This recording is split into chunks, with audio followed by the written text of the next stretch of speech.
happiness para sa akin, para na din sa mga tao dito. Happy. Agad-agad pinuntahan nila Bingo at Snoop si Cap upang ipaalam na masamang tao ang lalaking pumunta sa opisina niya, pero masayang kunento ni Cap na magkakaroon ng inuman sa lugar nila, sabay sinabihan pa niya si Bingo na isama niya si Caroline sa araw na yan. Ang pakay ng lalaking ito ay ang makita si Caroline sa lugar na yun dahil itutuloy nila ang plano nilang pangingidnap sa dalaga. Nang pabalik na sila Bingo sa bahay nila ay saktong nakita nila ang mga naghahanap kay Caroline, kaya nang nakaalis na ang lalaki at babae ay patago nilang nilapitan ang boss nila na nalaman nilang kila Bingo pumunta ang mga tauhan niya. Habang humingi naman ng paumanhin si Cindy sa mga yaw dahil sa ginawa ni Charles Stone kay Edward na hindi naman inamin ni Edward na siya ang talaga ang may kasalanan. Nagpalusot pa ang papa ni Edward na ayaw nilang paabutin sa korte ang nangyari sa anak nila, sabay sinabi pa ng mama niya na pwede na nilang kalimutan kung anuman ang nangyari, pero kailangan nilang sabihan si Charles Stone at Caroline na wag na nilang sasaktan pa si Edward.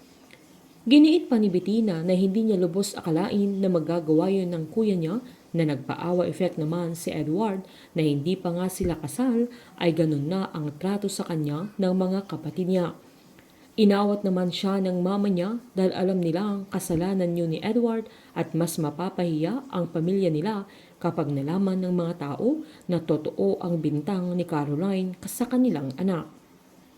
Sinabi pa ng papa ni Edward na bilang iisa na silang pamilya ay pinadala niya ang proposal niya para sa business partnership nila, na agad namang umapela si Wilson na bakit nila pag-uusapan ang bagay na yun sa sandaling yun, na nagpalusot naman ang mga yaw na mas mabuting tapusin na nila habang interesado pa silang lahat sa business partnership nila. Na agad namang sinabi pa ni Wilson na papag-aralan pa nilang mabuti ang increase ng share na gusto nila. Sa paglabas nila Wilson sa bahay ng mga yaw ay giniit pa ni Cindy na iniipit na sila ng pamilya nila Edward dahil naka-strike 2 na ang pamilya nila sa mga yaw, na sinisipa niya si Caroline na hindi nag-public apology sa pamilya nila Edward, pero sinumbat naman ni Wilson na hindi si Caroline ang may kasalanan sa sandaling yan kundi si Charles Stone, na dumagdag pa dahil siya ang nambugbog kay Edward, na hindi nila alam na totoo ang pinaglalaban nila Caroline at Charles Stone. Habang hindi naman sumabay si Bettina sa pag-uwi nila, na inamin niya sa mama niya na hindi siya okay sa mga nangyayari. In love si Bettina kay Edward na hindi niya alam na pinapaikot at ginagamit lang siya ng binata para mas makinabang sila sa yaman ng pamilya nila Wilson. Habang na-stress naman si Caroline na bumalik ang trauma niya nung pinalibutan siya nila Tara, Boji, Korik at kaibigan nila, kaya nasigawan niya ang mga ito na dali-dali siyang bumaba sa apartment.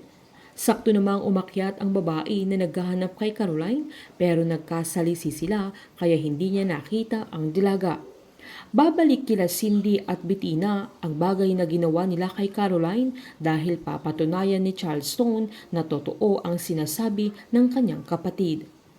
Magsisisi naman si Wilson dahil hinayaan niyang umalis ang kanyang anak dahil ang buong akala niya ay nagsisinungaling si Caroline, pero babawi ito sa kanyang anak na mas mapapatunayan niyang kailanman ay hindi marunong magsinungaling ang kanyang anak.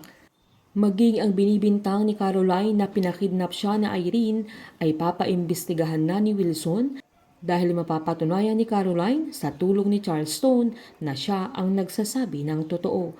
Painit ng painit ang mga tagpo, sabay-sabay po nating subaybayan ng advanced episode ng Can't Buy Me Love dito po sa aking channel. Patuloy lamang po manood at mag-subscribe para ma-update po kayo sa mga susunod na episode.